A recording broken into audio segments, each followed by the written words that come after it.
Welcome to Beyond the Block, a Web3 focused podcast where in each episode we'll explore a topic impacting our industry. Joined by an esteemed industry colleague, we'll dive deep into how it's driving our businesses. This is, of course, all powered by Kadena, the only truly scalable Layer 1 proof of work blockchain. Let's dive in. Welcome back to another episode of Beyond the Block by Kadena. I'm your host, Daniel Wiggins, Kadena's VP of Business Development, and I'm joined by Mo and Mohammed from the Kadcars team. Welcome, guys. It's great to have you here. Thanks, Stan. We've been looking forward to this one. Awesome. So for folks that are not familiar with Kadcars, could you give us a little bit of background on Kadcars and the project and what you guys do on the team? Definitely. So our platform is a Web3 based game. We started off by minting NFTs, which were your access to the game. The initial version of the project was purely based on creating a 3D based NFT built on 3D software, which then is taken into a game for you to interact with.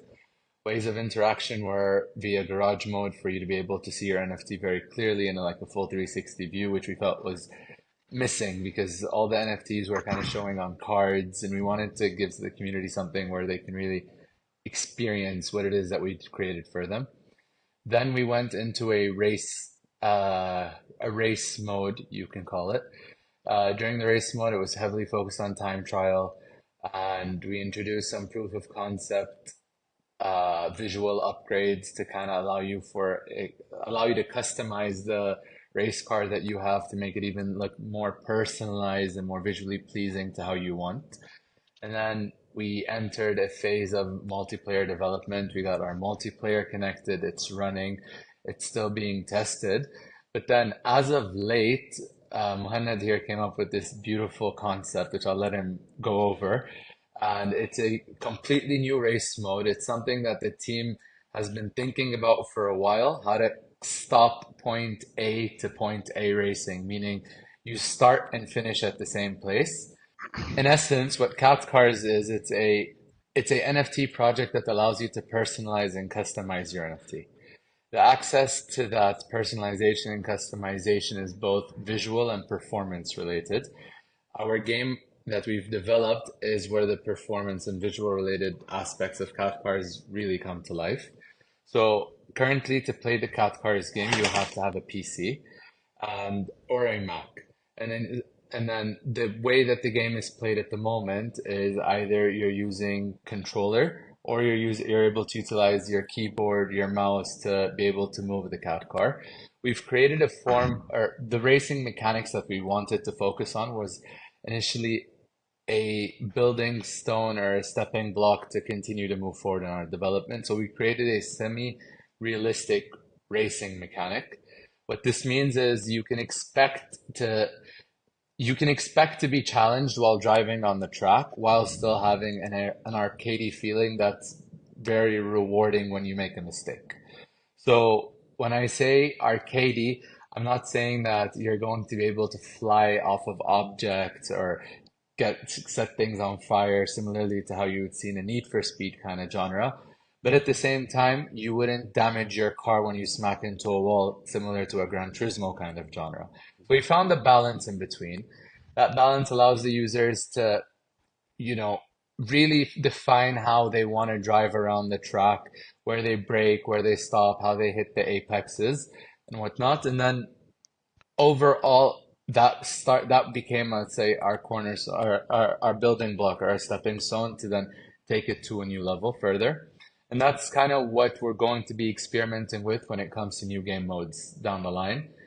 But that base was very essential for us because it allowed us to take a proof of concept that we wanted, that arcadey realism is something that people would want. It creates a fast-paced but challenging environment.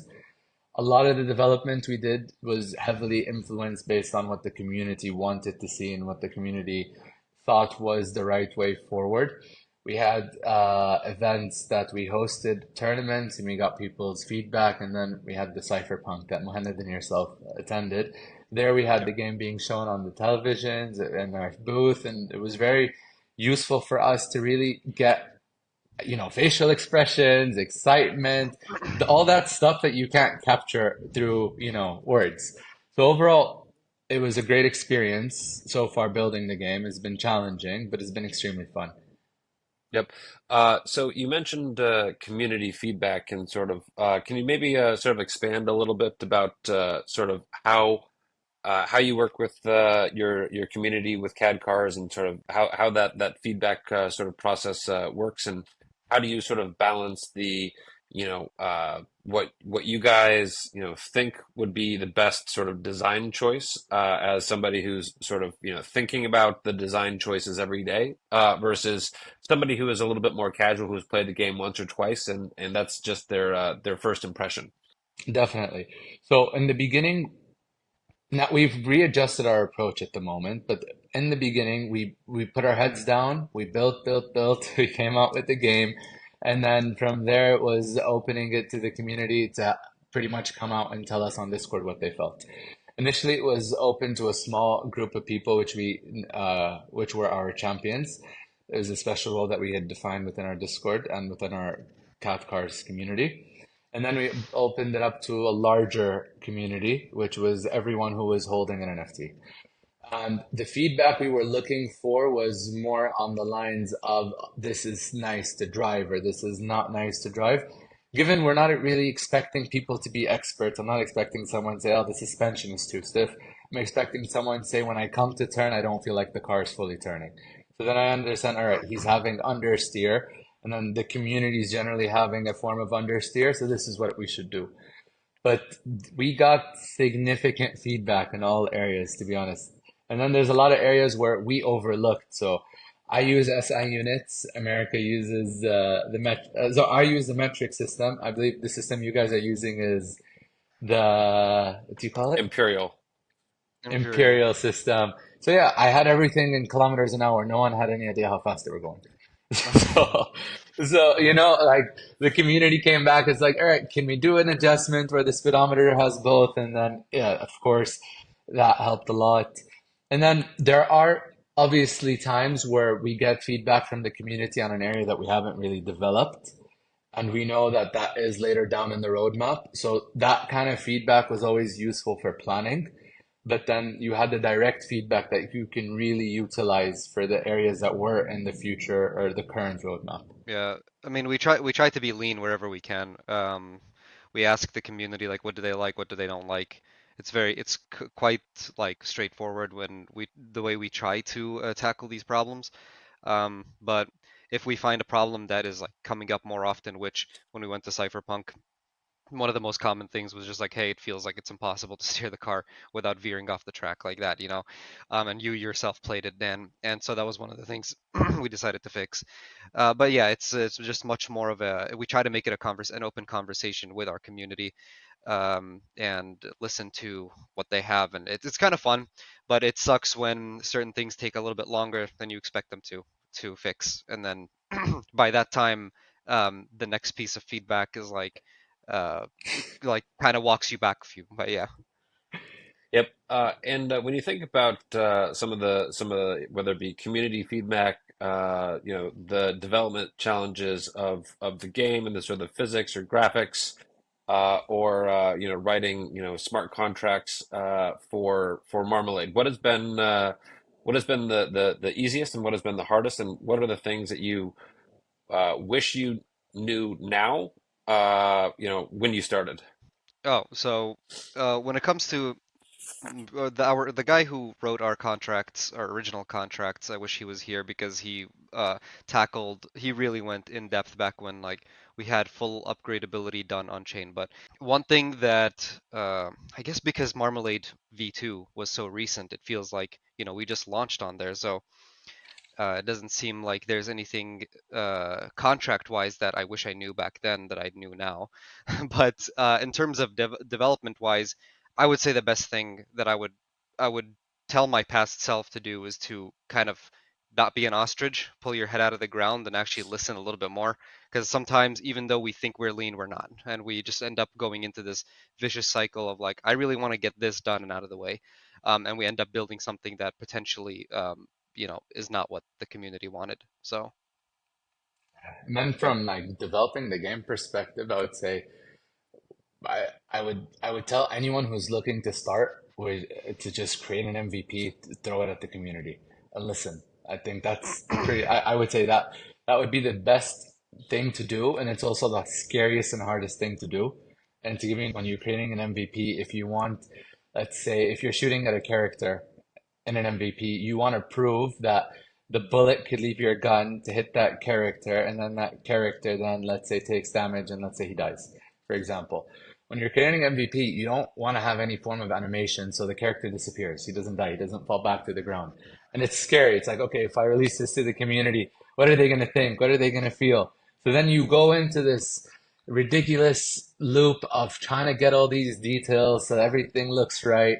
You end up spending significantly more time, and then you never refine the actual areas that are the most important to the The users, core, right? the core. So I would say create an MVP with the core gameplay that you want to create or develop. And then from there, throw it at the community, put your ear down, listen, see what they think, fix the core game loop, then polish it. As opposed to try to give something that's already polished, but the core loop is just trash. Yeah. Yeah, the in traditional games that's often referred to as finding the fun, right? Like if it's not fun, right? If whatever that core experience, right, is not, you don't have that aha, like I want to do that again. Like anything else that you're polishing, whether it be, UX, animation, sort of gameplay, stats, right? It's kind of a waste of time. Like if it's not fun, it doesn't make sense to continue. And so a lot of traditional game development is very much focused on, at least in the prototype stage, of finding the fun. And I think actually that's one of the fun things about Web3 is you have a very sort of engaged and passionate community who will, for better or for worse, tell you whether or not they think your game is fun. Yeah, and that's one of the main tenets, honestly, of honestly one of the main things keeping us alive is the passionate community in Web3. Because Web2 right now is cutthroat. If you don't nail it right off the bat, you're out, you know? But finding the fun is pretty much what I think more Web3 games need to focus on. I feel one of the main issues Web3 games typically have is they really try to push the Web3-ness of it. And they try to say, oh, play to earn, or you do this, you get a bunch of tokens and stuff. They really try to push that when at at its core, come out with a fun game and let the Web3 aspect of it just be naturally kind of baked in. That's what we're trying to do with our game at least. But like it's challenging because you also still want to make sure that the Web3 aspect of it doesn't get lost in the sauce, and you want it to be relevant. So Yeah, can you maybe sort of expand on that, right? So you've been working on CAD cars, for a little while, and you've been obviously been paying attention to play to earn, sort of like how did we get here, as an industry, and maybe a little bit about what we sort of did wrong. as an for CAD cars, I can kick off this one. When it comes to what we decided to push from the Web3 aspect is just more like you own your car. And so like anything that decides to any game in the future that gets developed that can support Marmalade NFTs could theoretically then support your car. If it's a 3D game that can support, GLTF format, then technically your car should be loadable in that if they support it. And that was first and foremost what we were trying to push is, hey, you buy a car, you own it, it's yours. Even if the game goes down, you still have that NFT. Um, as far as like the actual future uh, Web3 aspects that we would have liked to do, one idea that we kind of just tossed around in the meeting rooms is just being able to lease your car, which is a natural thing anyway. So maybe you don't want to buy a cat car, you're not convinced, but to give somebody else the opportunity to try it while also giving someone else more use of their NFTs that are just kind of sitting there, you can stake the NFT, lend it to someone else. Of course, none of this has progressed, but this is just an idea, for example. And like I said, how we got here is just when it comes to the gaming industry in the Web3 space is, again, people are just, games are trying to really force this whole thing about like, oh, this thing is on the blockchain without really understanding if it needs to be on the blockchain. Like define exactly, first of all, make the game fun, kind of like how Pal World, nobody ever knew that Pal World would be fun by combining Pokemon and guns, but it was fun. Same thing with Rocket League, nobody thought combining soccer and cars would be fun, but it turned out to be fun. So find that thing, nail it, and then start to think, okay, how can we decentralize some of these aspects of the game? So that would be my input on this. And then where play to earn went wrong, Axie Infinity introduced play to earn, or was I think one of the biggest play to earn players. Uh, I believe where it went wrong is I think the play to earn model is fine. It's great. It's just what you were earning wasn't the right thing to earn. So currently, the way it was set up was you play, you earn money, you spend, you get money. Eventually, and then you have to pay to play, and then you earn, and then there's times where eventually what's going to happen is the fittest survive. So the best players are the ones that are earning, all the other players are not earning, and then the whole model just collapses on its head. But if you look at play to earn from a different perspective in terms of what other rewards you have to offer, that's the future. Because then I can offer assets. Those assets could be traded. That's an earn. I played, I want an asset. That asset then has a value because someone else wants it. That's all automatically an earn. Or I play by leasing my car and I earn. That's another earn. So there's so many different ways you could play to earn by having a healthy environment, which is where I feel like Web3 will eventually reach. But it cannot be a survival of the fittest kind of concept because eventually you take your giant community and then you're left with the 10, top players who are just going to be getting money off of each other, who justify paying to try to earn because they know they could potentially earn. Yeah, I think that you raised a really interesting idea there. The idea of either leasing characters or some other alternative sort of business model. I think one of the things that I'm waiting for within Web3 is sort of the equivalent of the sort of mobile free to play or the sort of iPhone sort of like experience, right? Where you had a change in technology, right, which enabled a new form of gameplay, right? And that the new form of gameplay was uh, super fun, right? So I sort of think about it in stages, right? So you have sort of a technological innovation, right? So this is like a new technology makes something possible that wasn't possible before. So leasing could be something which I think is very easy to do with Web3. And then the next sort of innovation is you have business model innovation. So you have some new tech, and the next step is how do you make money with it, right? This is new ways to charge players with the technology. So it could be pricing structures, it could be leasing, microtransactions. You've seen subscriptions, but then that's actually where it becomes super interesting, where you have new types of gameplay, right? Once you figure out a new gameplay type of game business model, you can come up and innovate on gameplay, and it's that's when you actually get to make the games better. You're talking about community. Community is obviously part of it, but you get to change the expectation of what people think a game is. So in the last cycle, it was free to play with mobile, and that sort of led us to sort of casual and hyper casual, which are now a giant part of the market. You're actually starting to see some threads of that. If you look at sort of Ton and sort of some of the Telegram games, which I think is super interesting. Right now, Web3 games, like it still feels a little early, right? It still feels like the very early days of mobile. Unfortunately, I've been saying that for about a year and a half, but I'm still very excited about what games are going to be coming out. So I would say mobile is mobile is anywhere. It's on the go gameplay. It's anywhere. And now with iPhone 15, like you pretty much have a device that fits in your pocket the screen is large enough and it performs like a decent, I think you could run PlayStation games on an iPhone 15. I remember seeing something that somewhere. So that's a technology boost that honestly does really help the industry. Now, free to play models, I think, are going. We're already seeing it. Like you have like huge conglomerates like Call of Duty who have, let's say, Warzone that's free to play. You have Fortnite, is just Rocket League. It's endless. It's an endless Yeah. model.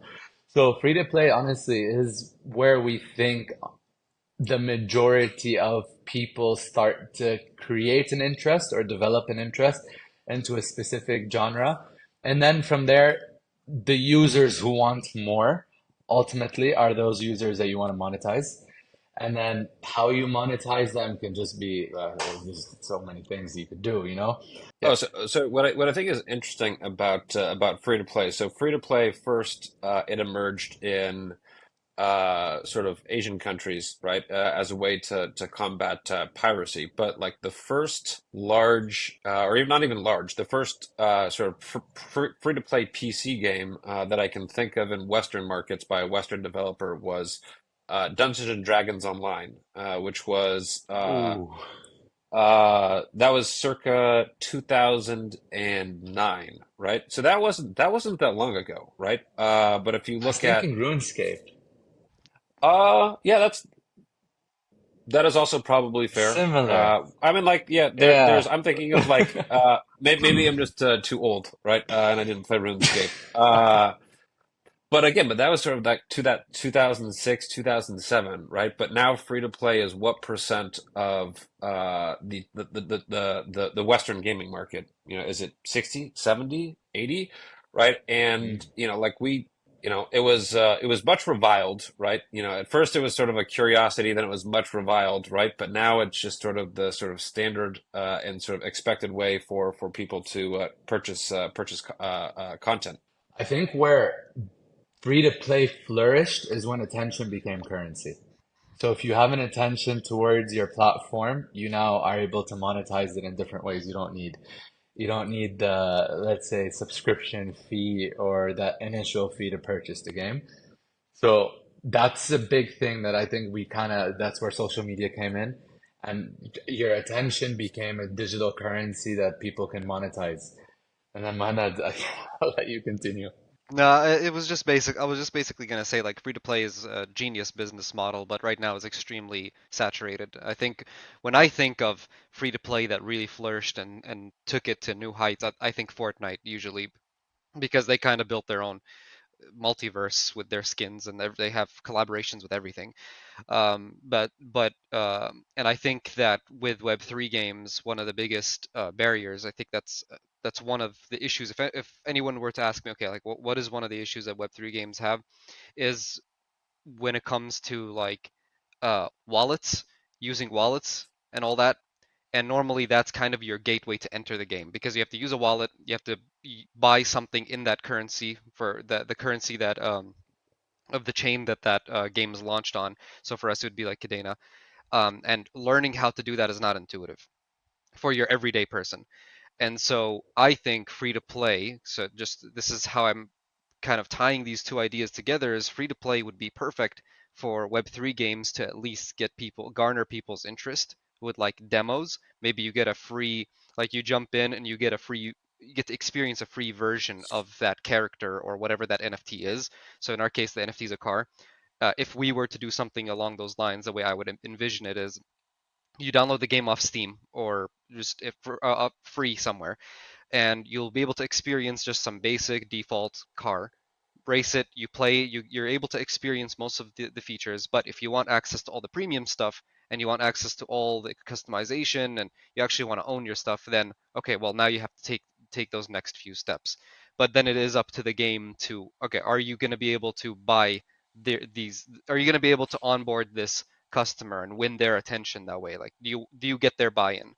So I think free to play is great, and what more Web3 games should use it.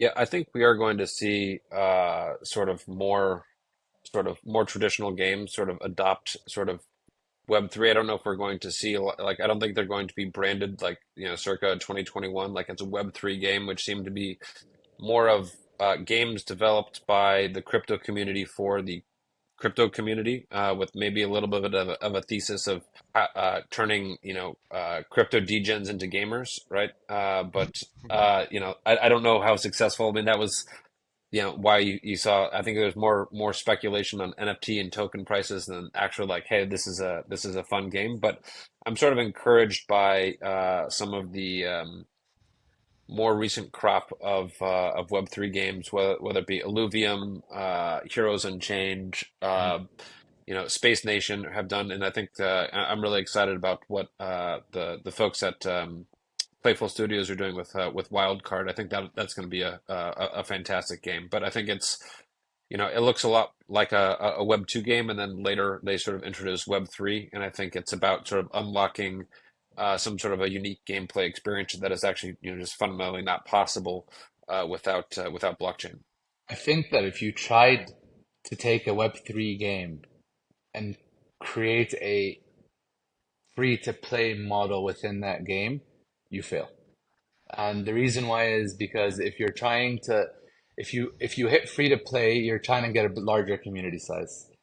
And then if you reward the smaller community, which is the Web3 community, with all the shiny stuff, you don't retain the Web2 community.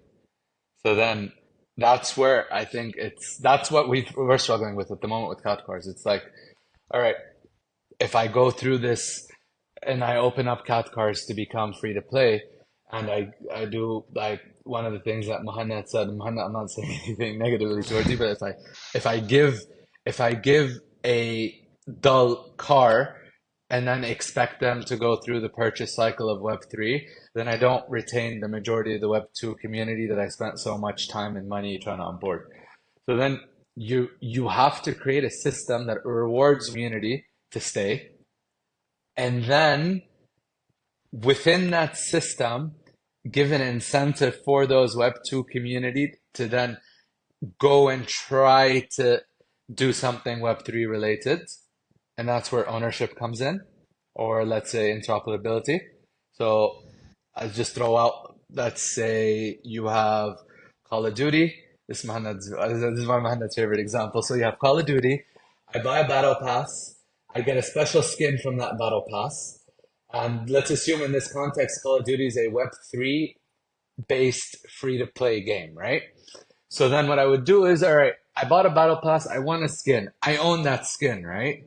Next time, if there's a new version of my game from Modern Warfare 1, let's say to Modern Warfare 2, or for Black Ops 1 to Black Ops 2, I don't need to buy that. I don't need to buy a new battle pass to take my rewards onto the new game. No, I own that asset as a Web3 player, and I can take it from one version to another.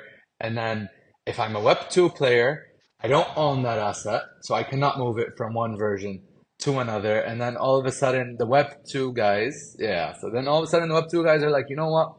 I'd rather own it. Like, why should I pay for a battle pass just to restart all my progress on this newer version of the game that's a clearly superior version of the game? So once you Yeah. play around with ownership in a way, you should be able to take some people from the community of Web2 to be like, you know what, I might as well just go on to Web3. I own it. I'm paying anyways. Let me go into that direction. And then there's so many different ways, You have obviously. to figure out you have to figure out what that pinch is, right? Like it's like why, Exactly. like it's either it's a carrot or a little bit of a stick, right? For getting Mhm. players to do what you want, right? It could be Right. they see the obvious, benefit of owning NFT, and they'll sort of go through sort of the hassle of dealing with sort of a, you know, uh and hopefully they get better, right? Wallets and seed phrases and NFT ownership, it's Oh, still a little bit too hard. Um, right, but yeah, I do think that there's a lot of like creative design decisions, right? And sort of I also reflect back on sort of what was sort of best practice in for free to play games, which is sort of the newbie offer, right? So if you've ever played a free to play game, right, and after you're playing it like 7 8 minutes, right, you get this offer, right, and it's like $50 worth of stuff, right, but for like $3, and but you've played the game long enough that you can see the value, right? You could be like, oh, I could buy this with just regular hard currency, or it would take me mhm. forever to earn enough soft currency. And so they it's like, okay, I definitely want to do this offer. But so there is an interesting, it's both it's mostly psychological, right? But what you're trying to do, right, is once a player has spent some money in a game, they are much more likely to continue spending in a game, right? So it's trying to get that initial conversion, right? So it's I feel like there has to be a way with Web3, right?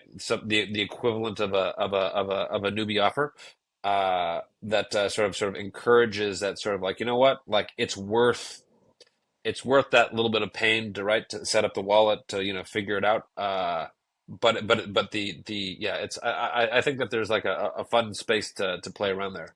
In essence, it's reward and then break the barrier.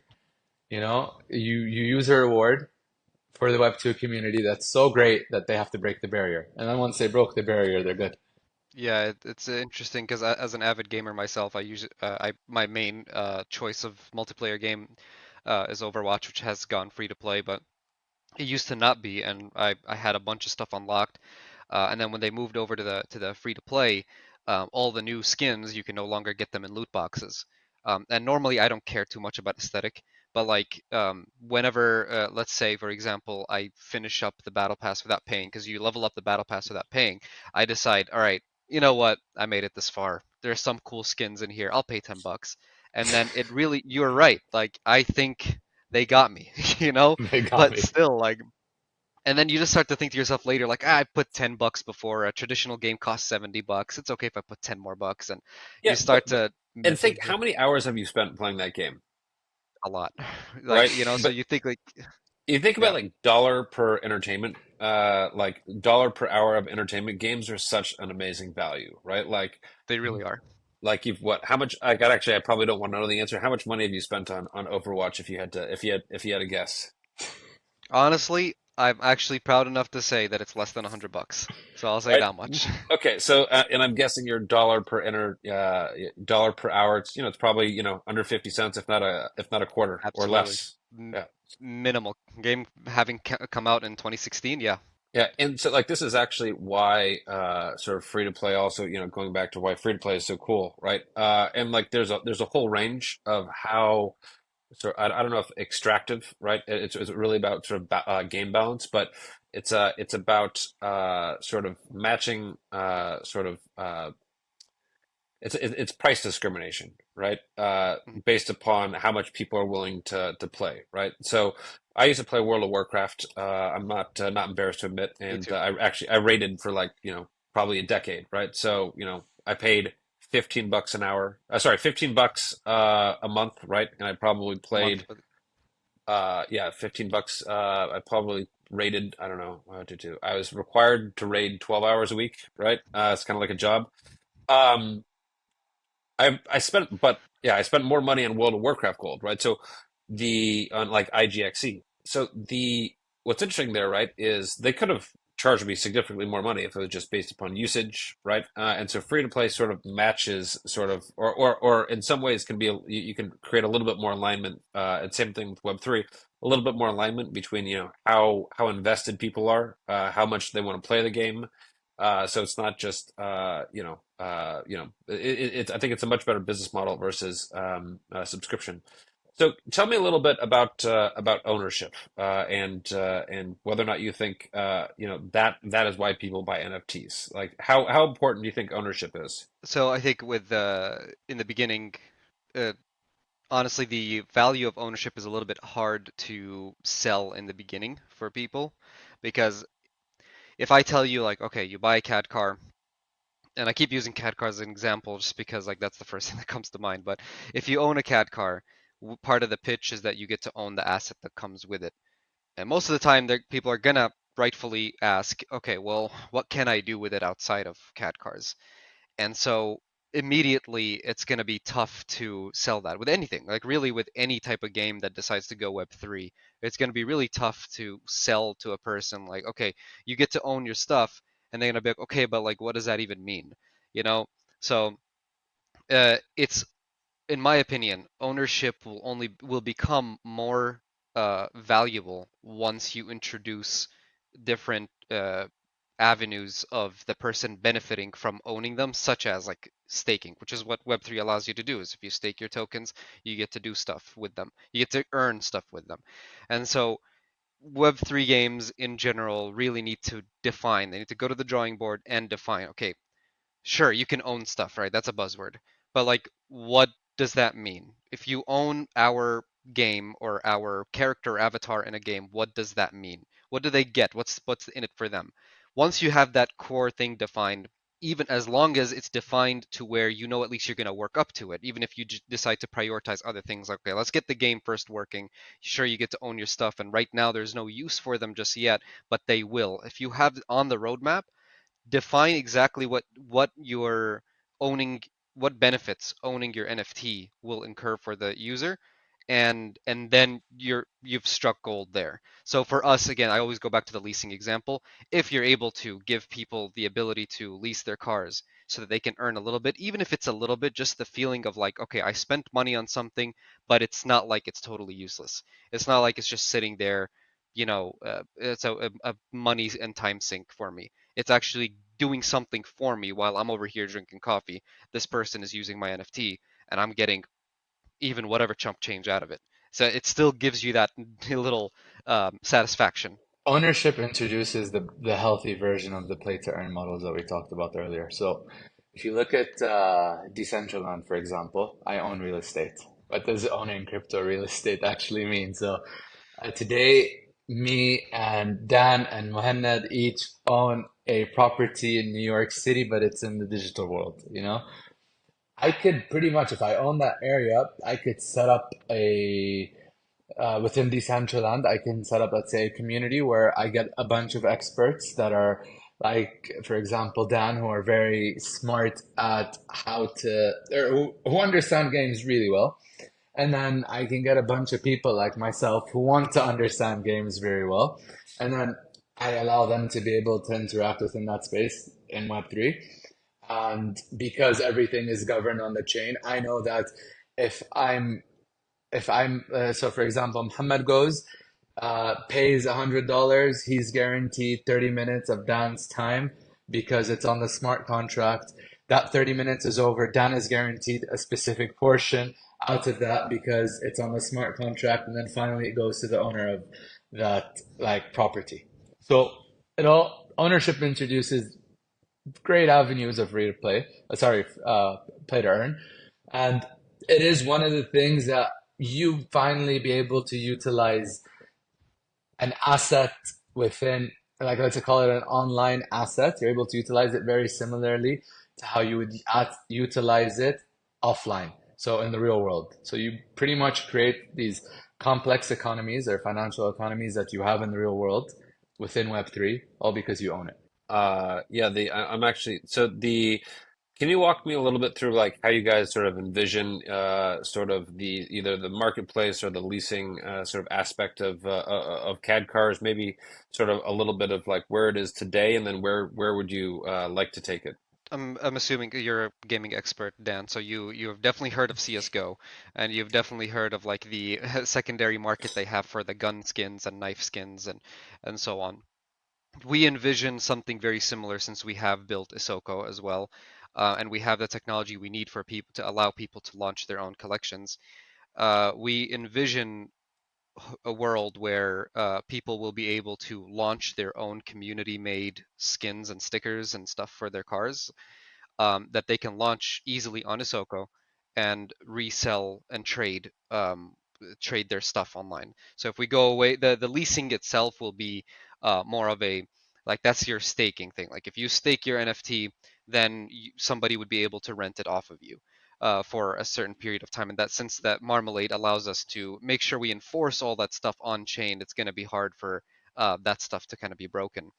Um, so that's from the leasing aspect. But as far as trading and NFTs and on a marketplace, if the community is able to create their own skins and sell them online, then it creates more of a it creates more cohesion in the community where people will feel motivated to go in, incentivized to buy each other's content. If they created something, like artists who can create really cool stickers, they can sell their stuff online, and everybody will feel better for upgrading their own CAD cars, which will increase the trade value and the lease value of the CAD car. So we envision this whole kind of ecosystem. I know it just sounds like we're building a city in the sky here, but that's, I would say, is what our ideal vision of how this whole ecosystem will function with CAD cars if we introduce these elements of leasing and uh, stickers, etc. Can you maybe just sort of talk a little bit more about sort of your roadmap for the rest of the year in terms of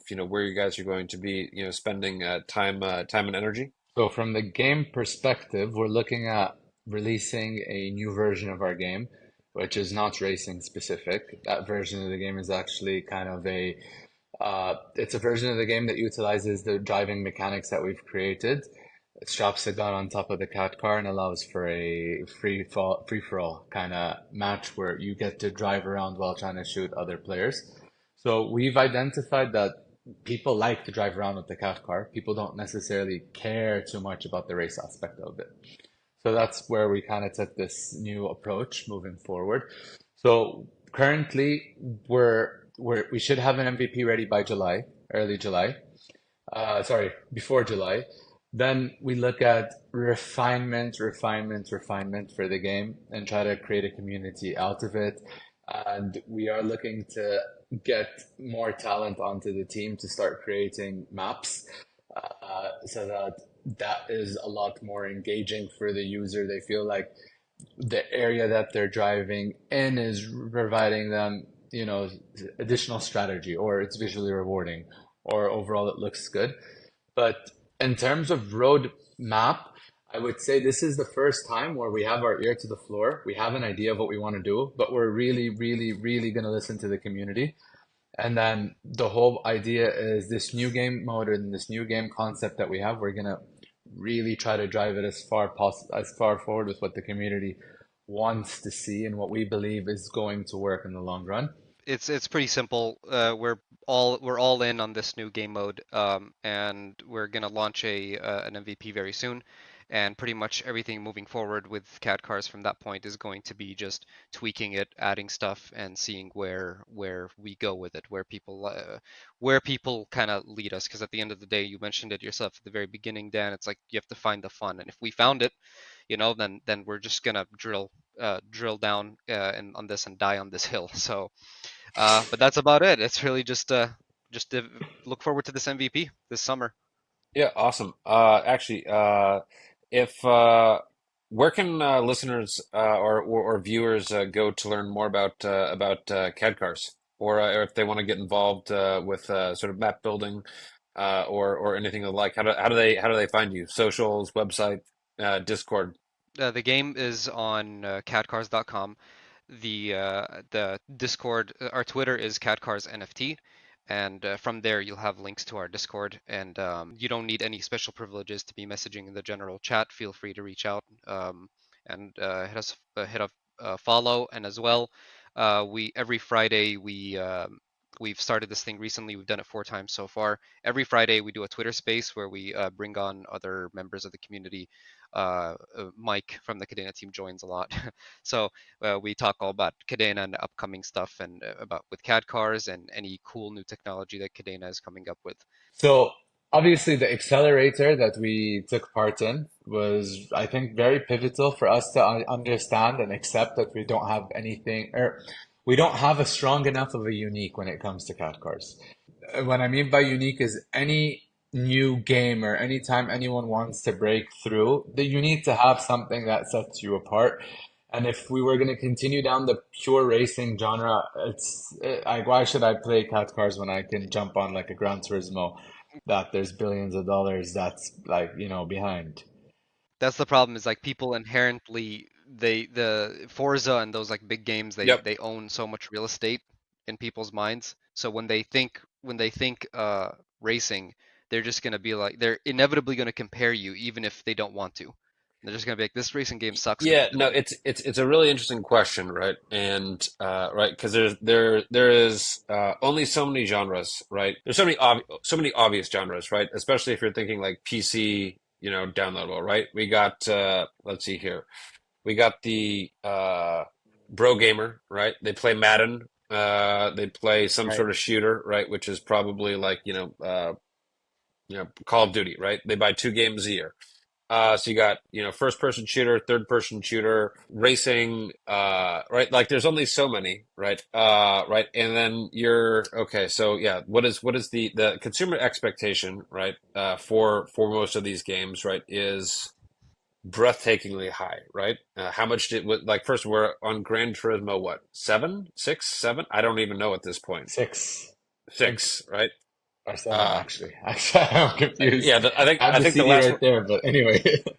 Right. And yeah, consumer expectations are just so right, Too they high, man. are and they're beautiful products, right? They have been polished over. I mean, I played Gran Turismo 2 on what, PS2, and that would have been like 2003, right? That's Mm, like 20 years of polish, right? Of the same yeah. franchise, by literally some of the world's best, and the best game engine, the best back end tech, and it's too important for Sony.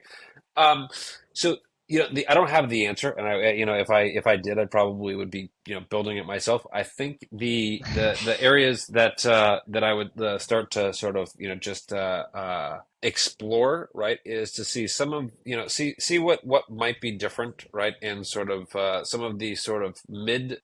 I'm going to say the beloved sort of indie Steam games, right? And if there is some sort of inspiration that you can take about either theme or gameplay or mechanics, right? Like some of the stuff is wild and just wacky, right? It's higher risk. I'm not going to lie, right? Like the is it higher risk versus trying to come up with a racing game when the genre is so well understood, right?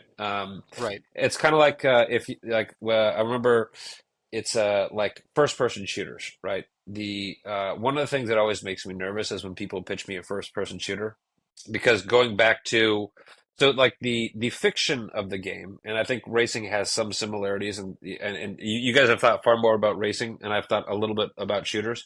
So the fiction, right, is very very simple, right? I have a gun, I point at you, it goes bang, you die, right? Mhm. Okay, like it's not that simple, right? It is the you have to think about engagement distances, right? Like what does a gun feel like, right? When somebody is 6 feet versus 12 feet versus 30 feet, right? Versus 200 feet. How many bullets are in the clip? What is the recoil? Like how fast does it reload, right? All of those small design decisions like come together to make something which is fun. Like the physics of a car racing game is probably no like you're talking about understeer or oversteer, the like suspension, like how much downforce, right? Like how much like fuel is in the tank, the stickiness of the tires, like but then there's like the like how much tires should wear based if you're going like there's all these like things that you have to like think about that the somebody who's playing the game probably doesn't be like, oh, that's why that game's not fun, right? Right? Yep. Like, Yep. and those are hard, right? And so what I would try to do is try to go something like a little bit more where there's Nuance. less I don't know if it's less nuance. There's less prior art, where you're going to be measured against the like the thousand small design decisions that you don't know that the other team made to make a Right. racing game feel like it feels like. Because all the stuff that goes on under the hood is like that. All the stuff that goes under the hood is what we don't see, right? As Yeah. gamers. And I'm really glad you hit on that one point. You said it has to feel right, and that's one thing. For example, like when I play Overwatch, it's every character. They did such a good job, and they have like 40 something characters in the cast now. Every character, and even League does this, feels different. You know, every character feels very fundamentally different with the way you shoot, and they create these unique experiences. And of course there's so much that goes on behind the scenes, like you said, engagement distance. This gun is effective here, it's ineffective there. You are good against this type of player, you're bad against this. There's like this rock paper scissors type of mechanic Yep. going on, and we take it all for granted because like it all like just works right on our screen. But when you're the developer, you have to consider like how do you deliver a fun experience to these players without dumping so much development time when you don't have that many resources. Because you can't recreate a game like this with a fraction of a team compared to like these big corporations, right? So it's very interesting you brought that up. Yeah, it's what is it? Content is king, but content costs kill, right? So that's another area that I would try to sort of like think about. Like, I don't love pure procedurally generated games, right? But Hmm. now I'm spacing on the name of this Steam game. There's a this like RPG, right, where like when you died, it had like a random set of characters, right, and you would replay the level, right? You'd be like short, or you'd have like different abilities, right? And like I wish I can't remember the name. Like Is it allowed Risk of you to, Rain? it's gonna bother me. It's gonna come to me as soon as I hang up. Yeah, Right. okay. This is how my brain works. Uh, but it was, like, and it was very like funny and quirky, but you always had but you would replay the same content, right? Uh, Yeah. and it would feel different because either your character was a dwarf or it was giant or like it had something like, sort of like a quasi dungeon crawler, right? Where like your size actually mattered because it was like a platformer. So I think it was a platform. Anyway, but like how do you figure out how to generate replayability without actually having to either generate maps or generate like UGC maps, right? Like there's sort of like how do you get off the content treadmill, right? Like you're never gonna win like having with your team size in terms of like generating more and more content. So it Yeah. either has to be like UGC, procedural, AI, something that allows the for sort of that randomized replayability of something that you may or may not have created. Man, you're speaking my language here. I don't mean to take up so much of your time, but like that, you said like how do you generate replayability without necessarily having to keep up with the content marathon compared because like there's no way you can out content Blizzard or Activision in general, right? There's no way. So like that's actually one of the driving factors for the new game mode that we came up with, and we're hoping obviously we don't know if it's going to work, but the whole idea was instead of us because let's say for example you're playing a racetrack and you master it, right? It becomes muscle memory. At that point it Yep. loses excitement because it's muscle memory. You've got it, you solved it. And the only way for you to combat this is to keep making new tracks or somehow keep making the tracks slightly randomized, which again we don't have the resources to do. So what I figured was like take a look at battle royale games, right? They don't come up with new maps every day. It's the same map that people play every single day for hours on end and they don't care. Why? Because it's not really about the map so much as it is about like the map being different. As a matter of fact, the map being the same is an advantage. You want the map to be the same every time. And it's the yeah and it's actually the players that are the content, right? And Right. that's the Yep, that's exactly. what's fun. So if you're to explore this, just sort of follow this a little bit further. One of the challenges that you're going to have, and you either have to solve it through bots or through events until you get to enough players, right? Is how do you force concurrent users, right? So Yep. right, like how do you have enough people, right? And so the this is one of the challenges of multiplayer games is first, how do you get enough players to have a reasonable match period, right? And then how do you have Hmm. enough players online at any given time that you can sort of do some sort of behind the scenes elo score, right? So